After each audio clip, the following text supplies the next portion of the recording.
Пайғамбарымыз саллаллаху алейхи вассалам Мадина Мунаввараға көшіп келгеннен кейін, бір жылдан кейін, екінші хижриде, үшінші хижриде Бадр ұрышы болған. Бадр ұрышы болғанда Құрайштың барлығы топталып, анан Пайғамбарымыз саллаллаху алейхи вассалам менен Бадрда ұрыш болып, каттуу ұрыш болған, мұсылмандар жеңіске жеткен. Мұсылмандар жеңіске жетіп, анан кафирлар жеңіліп қайтқан. Bunu білесіңер. Андан кейін өч алу мақсатында Құрайш андан кейінгі жылы, үшінші жылы қайра ұрыш қылышқан. Бұл Ухуд болған. Ухуд ұрышында қайра бұлар өч алабыз, біз жеңіліп қалдық, ошондогу үстүбүз алабыз деп қайра ұрышқа жүрүшүп, үмме кылышып, даярдык көрүшүп, Ухудда қайра ұрыш болады. Мұсылмандар менен кафирлар ортосында. Бұл тарихтағы екінші мұсылмандар менен кафирлардың ортосындағы каттуу салгылашуу ұрыш болады. Бұнда башында мұсылмандар ийгиликке жетишет, жеңет, кейін Пайғамбарыбыз саллаллаху алейхи ва саллям айткан жерлерди карабаган үчүн акырында жеңилиш не болот? Жеңилип калат мұсылмандар. Актыруу жеңилип 70 адам шахид болот. Андан кейін ошол учурда Абу Суфьян ибн Харб мұсылман болгон эмес. Абу Суфьян айтат: "Мауидуна кийинки жылы кайра урушабыз Бадрда" дейт. 4-cü жылы Бадрда кайра урушабыз деп Абу Суфьян элан кылып кетет. 4-cü жылы ошол Бадр убакыты болгондо келгенде Пайгамбарыбыз саллаллаху алейхи ва саллям Мадина Мунавварадан сахабаларды алып, 1000ге жакын сахабаны алып Бадрга барат. Бул 4-cü болуп аткан хижри жылы Бадрга барып бир жума турат, кафирлар келбейт. Абу Суфьян башкалар келбейт. Алар Меккеден чыгат. Чыгып жолдо кел жатып, баргысы келбей, коркуп, анан ошол жерде тамактарын жеп, талкандарын ичип жеп, кайтып келишет.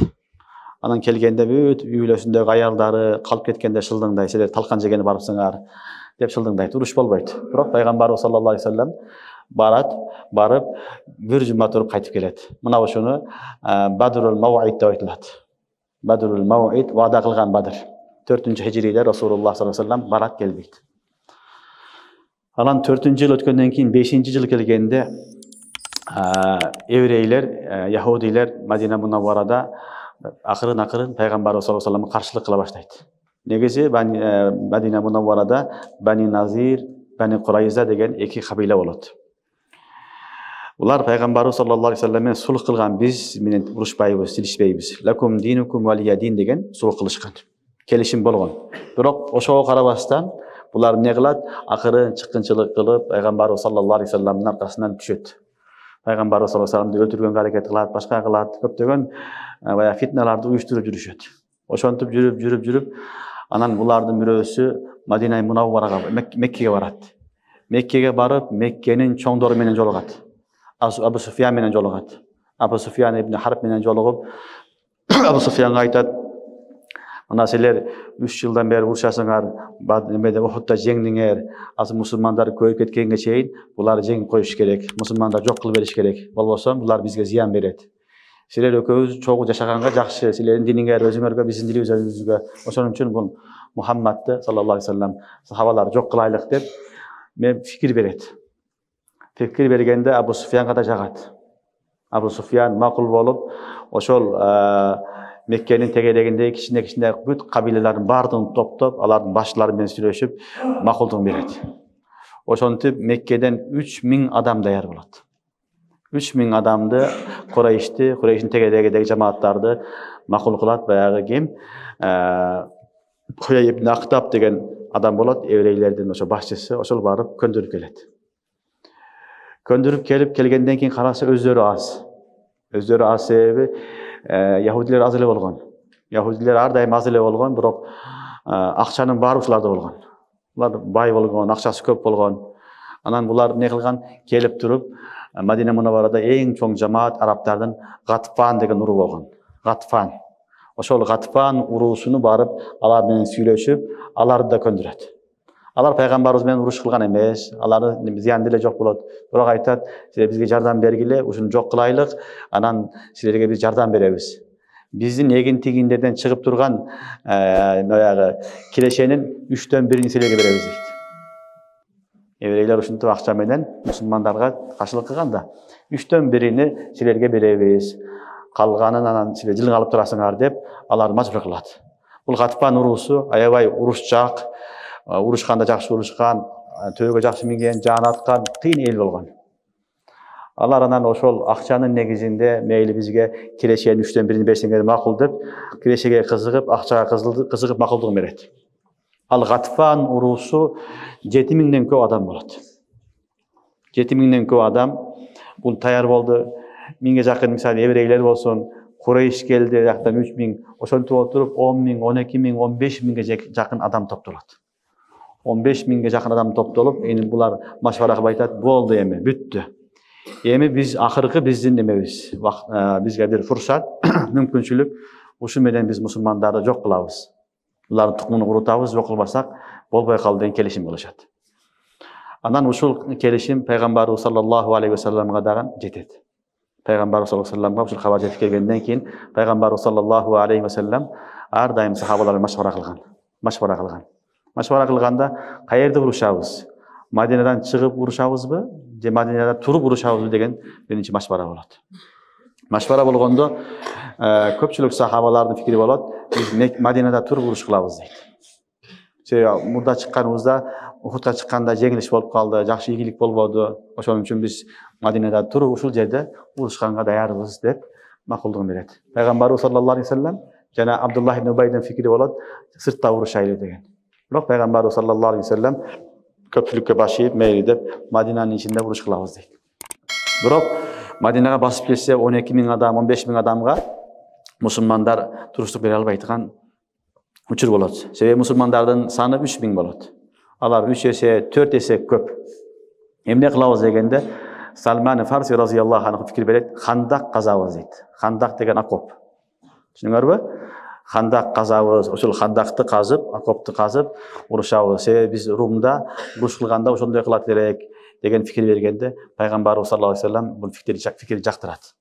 Жактырып сахабалар менен чогуу 6 күндүн ичинде хандак казылат, окоп казылат. Мадина Мунавварага баргандар билет, Мадина Мунавваранын тегереги эки тарафында тоо, ортосунда бош жерлер бар. Мына ошону Харра Шаркия, Харра Гарбия дейлет. Я деген күн чыгаткан жагындан ачык жери бар. Шимал тарафы тоо, жунуп тарафындагы тоо. Анан гарып тарафы дагы не бар? Ачык жери бар. Эми душман басып келсе, тоодон басып келе албайт. Тоого чыгыш да кыйын, төө менен башка менен чыгыш да кыйын, келсе баягы тегиз жерден келет. Ошон үчүн эки жолду пайгамбарыбыз саллаллаху алейхи ва саллам айлантыра тостурат. Ошону Харра Гарбия, Харра Шаркия деп айтылат. Ал-Мадина ма байна харратайн хадиси келет. Мадина эки Харра, эки тоодун ортосунда деген сөз. Ошол ма байна харратайн деген эки аралыкты пайгамбарыбыз саллаллаху алейхи ва саллам казырат. 6 күндө казышат сахабалар. 6 күндүн ичинде 5 километр, 5 чакырым жерди казышат. Балким 5,5 чакырым жерди казып коюшат. Узундугу 5,5 чакырым болсо, эни балдар 10 метр. Чукурлугу 7-8, кээ бир аяттарда 5-6 метр, 7-8 зыра. Ошончолук чоң аралыкты Мадинаны курчап, булар казып чыгышат, кафир басып келип кетсин деп. Кафирлардан сактануу үчүн пайгамбарыбыз саллаллаху алейхи ва саллам ушундай кылган. Узундугу канча экен? 5,5 чакырым, аралыгы 10 метрге жакын, чукурлугу 5-6 метрлик окопту пайгамбарыбыз саллаллаху алейхи ва саллам хандакты казырат. Ошол хандак казып аткан учурда бир окуя болот. Чукурду казып атканда бир чоң таш чыгат. Эч ким анан чыга албайт. Пайгамбарыбыз саллаллаху алейхи ва салламга келип айтканда, пайгамбар ана назир дейт. Расулуллах саллаллаху алейхи ва саллам өзү түшөт. Анан түшүп баягы базган менен урат. Бир жолу, эки жолу, 3 жолу урганда баягы талкаланат, анап чыгат. Бир урганда талкаланат, сынат, анан жарык чыгат. Пайгамбарыбыз саллаллаху алейхи ва саллам айтат, иншалла Аллах субхана таала мага Кисранын, Кайсардын махалларын, орундарын көрсөттү. Алар да биздин астыбызда болот дейт. Экинчиси айтат, Ямандын Санаадагы Ямандын хан сарайлары көрүндү. Алар да биздин кол астыбызда болот деп 3 жолу пайгамбарыбыз саллаллаху алейхи ва саллам сахабаларга башарат берет. Бул учур балдар өтө кыйын учур болот. Шаввалдын башы 5-хижриде, Шаввал айынын башында күн суук, ачкачылык, ошол жерден сахабалар ачыкка учурунда баягы менен казат, окоп казат. Ошондо элдин баардыгы бирден таш байласа, пайгамбарыбыз саллаллаху алейхи вассалам экиден таш байлаган учурлар болгон. Ошондой кыйын учур болуп, анан пайгамбарыбыз саллаллаху алейхи вассалам эмне кылат? Кылып казат. Анан сахабалар менен кеңешип эмне кылат? Урушка даярданат. Даярданып, өзү пайгамбарыбыз саллаллаху алейхи вассалам сахабалар жайлап, сен бияге турасың деп айтып кетет. Андан кийин Курайш, Яхуд, Гатфан бүт баардыгы келет. Келип 20 күн мухасара кылат. Ороп алышат. Мадинаны бүт баарын ороп алып, сырттан эч ким киргизбей, чыгарбай ороп алып 20 күн турушат. 20 күн турат, бирок кире албайт. Баягы жерде аттап өтө албайт. Болгону мусулмандардан 7 адам, кафирлардан 4 адам каза болот. Башка эч ким жаракат албайт. Ошо менен 7 күн, 20 күн курчап кетип калышат. Башка эчтеке кыла албай калышат. Ошо курчоо болгон учурда дагы аябай каттуу учур болот. Аллах субхана ва таала булар келген учурда Аллах субхана ва таала буларга борон, каттуу шамал жиберишет, рих.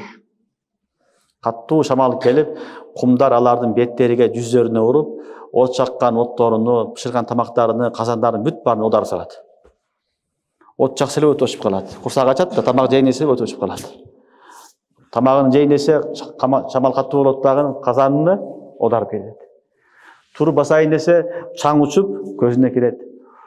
Жана Алла Таалам фериштелерин жиберет. Ал фериштелер менен барып, жүрөктөрүнө корку салып, анан булар коркуп 20 күн турушат. 20 күндүн ичинде булар кетсекпи, кетпесекпи деп ар жеке фикирге келишет. Ошол учурда пайгамбарыбыз саллаллаху алейхи вассалам Гатван, баягы Мадинада жашаган коом бар да, Гатван деген. Ошо Гатван коомунун уруларынын эң чогу менен сүйлөшөт.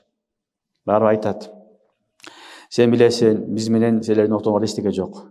Биздин душманчылыгыбыз жок. Биздин душмандар Ахли Курайш менен жана мынабы Яхудилер. Силер болгону акчага кызыгып келатасыңар. Азыр силер кестиңер 7000 адамсыңар.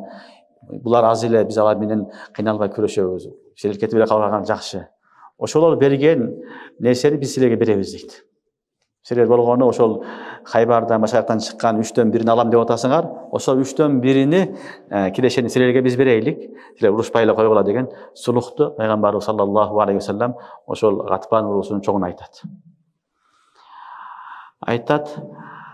Айткандан кийин пайгамбарыбыз саллаллаху алейхи вассалам анан ошол Мадина Мунавварадагы 2 чоң жамаат менен, олардын башталары менен сүйлөшөт. Мадинада 2 чоң жамаат бар да, Аус ва Хазрач. Арабтар Аус ва Хазрач. 2 чоң жамааттын амирлерин чакырат. Бирөөсү Саад ибн Убада, экинчи Саад ибн Муаз. Саад ибн Убада, Саад ибн Муазды чакырат дагы. Айтат: "Мен алар менен Гатфан менен сүйлөштүм. Эгер алар макул болсо, биз ошолорго чыккан нерсени бергенге даяр болушубуз керек. Силердин оюңар эмне?" дейт. Дегенде Саад ибн Убада, Саад ибн Муаз айтат: "Я Расулаллах, бул Аллахтын өкүмүбү? Же өзүңүздүн тараптан айтып атасызбы?" дегенде, "Өзүм тараптан сунуш кылып атам" деген. Пайгамбарыбыз саллаллаху алейхи вассалам айткан: "Мен силерге жамандык кылгым келбейт. Мен Меккеден көчүп келдим, Мадинада көчүп келдим ансарлар арасыга. Менин себебимден силерге бир кыйынчылык жетпесин, уруш болуп кыйынчылык жетпесин деп, ушул жолду мен өзүм мунасып көрүп атам" дегенде, экөө тең туруп айтат: "Аллахтын өкүмү болбосо, я Расулаллах, бизге дейт, исламга чейин жахилият доорунда дагы биздин тамагыбызды адамдар 2 жол менен гана жеген" деген. Бирөөсү конок болуп келсе курмабызды бергенбиз, экинчиси сатып алып жеген деген. Биз жахилият доорунда деле бирөөгө тамагыбыз берген эмеспиз деген. Тамагыбыз берип коюп, жөн жүргөн адам эмеспиз дейт. Биз гайраттуу элбиз. Бизге анын кереги жок. Эгер сиз макул көрсөңүз, бизге кереги жок. Алар урушса урушсун, биз ал керегимге макул эмеспиз деген. Пайгамбарыбыз саллаллаху алейхи вассалам анда силер айткандай болсун деп, Расулуллах айтат: "Мен силер үчүн кылдым ушуну. Меккеден келип, бизге келип, бизди дагы тынч койбой, бизди дагы уруш кылды деген араңарда адамдар болбосун деп, ушул сунушту айттым" дегенде, "Жок, андай болбойт. Биз сиз менен чогубуз, я Расулаллах" дегенде, Расулуллах саллаллаху алейхи вассалам не болот? Кабыл кылат. Анан ошентип турган учурда Гатван коомундан бир адам келет. Нуайб ибн Мас'уд разияллаху анху сахаба келип мусулман болот. Гатвандын амирлеринин бирөөсү болот, башчыларынын бирөөсү. Нуайм ибн Мас'уд келип мусулман болот. Мусулман болуп айтат: "Я Расулаллах, сиздин диниңиз хак" дейт. "Ортобузда эчтеке жок, жүзүңүздөн хакыйкат көрүнүп турат. Мен мусулман болдум" дейт. Бирок мени мусулман болгонумду эч кимге айтпаңыз дейт. Коомум билбейт, эч ким билбейт. Сиз жана мен билбейт болду, Аллахтын иши болду. Анан айтат, мага ылайык бир иш болсо айтыңыз, мен кылайын дейт. Пайгамбарыбыз саллаллаху алейхи ва саллям айтат, макул анда сен барып өзүңдүн ишиңди кыл деп пайгамбар жибергенде айтат, ал-харбу хид'a. Ал-харбу худ'a дейт. Кандай жардам кыла алам дегенде, ал-харбу хид'a. Урушта саясат кылынат, саясат менен уруш жеңилет деп пайгамбар саллаллаху алейхи ва саллям жөнөтөт. Анан Нуайм ибн Мас'уд барып, биринчи барып неме менен Бани Курайза дагы кимдер менен, еврейлер менен, яһудилер менен келишип кылат. Барып айтат, силер мени тааныйсыңар, мен Гатфандан келдим, илгеттен доспуз, силер менен сүйлөшөйүн дейт. Эмне сүйлөшөсүң дегенде айтат, мен коркконум силерден коркуп атамын. Мынабы эртең Гатфан кетип калса, Курайшта кетип калса, өзүңөр каласыңар, еврейлер, асыңар. Кийин силерди мусулмандар тирүү койбойт. Ошон үчүн бирдеке кылыш керек дегенде, сен эмне фикир бересиң дегенде айткан, сен мындай кылгын дейт. Курайштин элдерини жана Гатфандын элдеринин чоңдоруну чакыргын. Чакырып, не кылгын, айткын, ушундай болуп калышы, биз уруш кылып атабыз силер менен чогуу, бирок силер кетип калсаңар бизге кыйын болуп калбасын. Ошого уруш бүткөнгө чейин силердин башчыңар, жетекчиңер бизде туруп турсун. Уруш бүткөндөн кийин силер кете бересиңер деп сунуш кыл дейт. Алар жакшы айтты, ушундай сунуш жакты бизге дагы деп сунушун кабыл кылат. Анан Гатфан коомуна барат, Курайшка барып айтат. Бул еврейлер, яһудилер не кылып атат? Силердин чоңуңардын баарын тутуп алып, Мухаммадка, пайгамбар саллаллаху алейхи ва саллям өткөзүп берем деп атат. Ушундай маселе болуп атат деген сөздү айтат. Эгер чакырса этият болгула, мен душман эмес, дос катары силерге айтып атам дейт. Дегенде анан алар макул дейт. Анан булар ошол жерде мухасара кылып, ороп алып турушат. Тургандан кийин жума күнү болот. Жума күнү Курайш яһудилерге айтат, эртең я мустабт, ишемби күнү биз чабууду баштайбыз дейт. Чабууду баштаганда силер биз үстүнөн түшөбүз, силер астынан келгиле. Астынан келгиле, тура баарыбыз урушуп жок кылайлык деп сунуш берет. Сунуш бергенде Бани Назир кабиласы еврейлер айтат, я мустабт күнү биз урушпайбыз дейт. Урушпайбыз дейт. Себеби я мустабт күнү алардын ыйык күндөрү. Жума күнү сыяктуу ишемби күнү алардын ыйык күнү урушканга болбойт дейт. Анда жекшемби күнү уруш кылабыз дейт. Макул деп жекшемби күнү уруш кылабыз деп аткан учурда анан баягы кабар жетет. Алар чакыра чоңдоруну чакырып, еврейлер коноктоп, ушул жактан сүйлөшкөндө анан баягы сунуштар айтат. Айтылганда анан айтат, баягы айткан сөзү туура экен, Нуайм ибн Мас'удтун айткан сөзү чын экен. Булар бизди тутуп алып, чоңдорубузду берип кой деген деп өз ара булар келишпей калат. Еврейлер менен Гатфан, Курайш келишпей, бир аз ыры кете баштайт, чырылда баштайт. Анан ошол учурда эле Аллах субханаху ва таала каттуу боронду, жамгырды, кар берет, каттуу суук болот. 20 күн туруп булар анан акыры чыдабай кайтып кетишет. Кайткандын себеби бир тарафынан каттуу суук. Курайштер суукка чыдабайт. Меккеде жылуу болот, Мадина Мунаввара суук болот. Мадинада Шамдан суук кабар кеп турат, суук шамал кеп турат. Биринчиси, экинчиси тамак аш калбай калат. Алып келгени бүт баарын жеп бүттү да, жеп бүтүп, союп жеп бүтүп калбай калат. Үчүнчүсү тамак кырганга мүмкүнчүлүк калбай калат. От жагайын десе от күйбөйт. Казанга салса эле кодандар удалып кетет. Ошентип булар тамак аштан башкадан кыйналат дагы.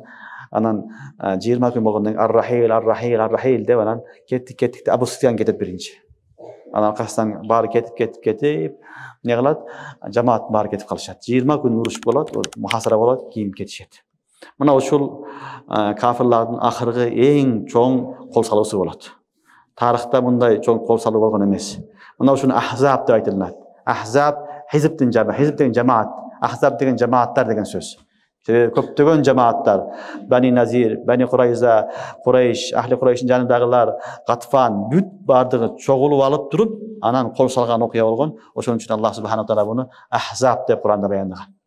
Ошолор бардыгы келет, мусулмандар түп тамырдан жок кылабыз деп, Аллахтын каалоосу болду, жеңиш болгон жок, кайра жеңилип, уят болуп кетишет. Негизи Фатхул Мубин ушул болгон. Bundan кийин мындай чоң уруш болгон эмес. Майда чүйдө болуп турган, бирок мындай чоң жамаат топтолгон эмес. Ошентип булар акыры жеңилип кайткан. Мына ушул учурдагы окуяны Аллах субханала таала кенен кылып Кур'ан-ы Каримде 2 рүкүдө 8-аяттан 27-28 аятка баяндаган. Ушул жерде Аллах субханала таала Ахзаб сүрөсүндө ушул окуяны баяндаган.